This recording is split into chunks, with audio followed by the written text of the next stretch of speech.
क्या आप एक ऐसे शख्स के बारे में जानना चाहेंगे जो दहेज के नाम पर 40 लाख रुपए भी ले ले और अपनी पत्नी को लाइटर और सिगरेट से जलाता भी रहे।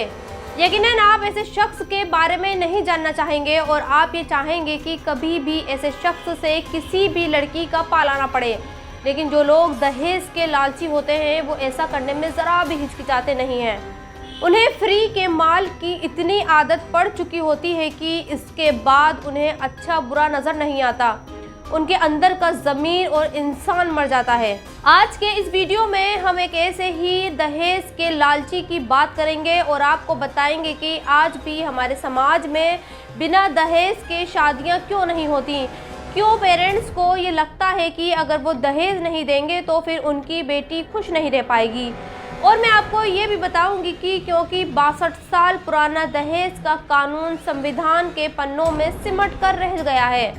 लेकिन पहले आपके लिए ये जानना ज़रूरी है कि कानपुर के एक दहेज के लोभी पति ने अपनी पत्नी के साथ क्या किया। तो बात दरअसल करीब 3 साल पहले की है। लखनऊ का खारिका शहर, जहां एक लड़की बड़े अरमानों के साथ शादी के बाद अपने घर आती है। पिता ने अपनी हस्ती लुटाकर ये शादी की और शादी में 40 लाख रुपए से ज़्यादा का खर्च किया। लड़की के घर वालों को लग रहा था कि कोरोना काल में 40 लाख की शादी उसकी बेटी को वो तमाम खुशियां दे देगी जो एक बेटी को मिलनी चाहिए। ये 40 लाख रुपए उनकी बेटी को ससुराल में बहू का बल्कि बेटी होने का एहसास दिलाएंगे। लेकिन वो शायद ये भूल गए कि खुशियाँ रुपये से मिलने नहीं बल्कि इंसान के सही और गलत होने से मिलती हैं। और शायद यही वजह थी कि पति ने भी 40 लाख रुपए मिलने के बाद पत्नी को सोने का अंडा देने वाली मुर्गी समझ लिया और उसे लगा कि जो लड़की दहेज में इतना पैसा ला सकती है, जिसके माता पिता खुशी खुशी अपनी बेटी को इतना पैसा दे सकते हैं, वो आगे भी उसकी लालच पूरी करते रहेंगे। लिहाजा उसने अपनी पत्नी को इसी लालच के लिए परेशान करना शुरू कर दिया। शुरुआत में वो अपनी पत्नी को सिगरेट और शराब पिलाने लगा, लेकिन जब पत्नी घर से पैसे नहीं ला पा रही थी तो फिर उसने अपने जुल्मों को बढ़ाना शुरू कर दिया। अब तक जो पति अपनी पत्नी को शराब और सिगरेट पिला रहा था, वो अब उसी सिगरेट से उसको जलाने लगा और ऐसा करने पर वो हंसता था और उन सब का वीडियो बनाता था और पत्नी से ये कहता था कि अगर उसने उसकी बात नहीं मानी तो वो फिर से उसके अश्लील वीडियो को वायरल कर देगा। हैरानी की बात यह है कि पत्नी पर इन जुल्मों सितम में पति के घरवाले भी साथ थे, लेकिन जब जुल्म हदें पार करने लगा और पत्नी को लगने लगा कि वो ऐसे लोगों के बीच फंस चुकी है जहां अगर वो ज़्यादा दिन और रुकी तो फिर उसकी ज़िंदगी ही खत्म हो जाएगी।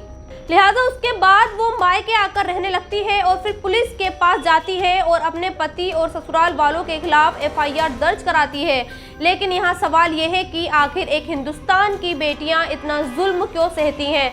आखिर क्यों अपने देश में बेटियों के बाप को ये लगता है कि वो जितना ज़्यादा दहेज देंगे उनकी बेटी उतना ज़्यादा खुश रहेगी? क्या जो लोग दहेज की मांग करते हैं उनके खिलाफ शुरुआत में ही एक्शन नहीं लिया जाना चाहिए, जब अपने देश में ये कानून है कि दहेज लेना और देना जुर्म है और ये कानून 62 साल पहले ही बन चुका है, जो ये कहता है कि अगर किसी शादी में दहेज लिया या फिर दिया जाता है तो वहाँ 15,000 रुपये का जुर्माना है, साथ ही 3 साल तक की सज़ा का प्रावधान है। लेकिन कभी ऐसा नहीं होता। ना तो दहेज देने वाला शर्माता है और ना ही दहेज लेने वाला ये ख्याल करता है कि वो कोई जुर्म कर रहा है। सोचिए, अगर लखनऊ के मामले में भी बेटी का बाप शुरुआत में ही लालची दूल्हे और उसके घरवालों के खिलाफ शिकायत कर देता तो फिर उसकी बेटी को 3 साल तक ससुराल में यातनाएं नहीं झेलनी पड़ती। तो दोस्तों, हमारे सामने हजारों नहीं लाखों एग्जाम्पल ऐसे होंगे जहां हम ये कह सकते हैं कि दहेज से घर बनते नहीं हैं बल्कि उजड़ते हैं। लिहाजा दहेज नाम के इस अभिशाप पर लगाम लगाइए और अपनी बेटियों को बचाइए। शुक्रिया।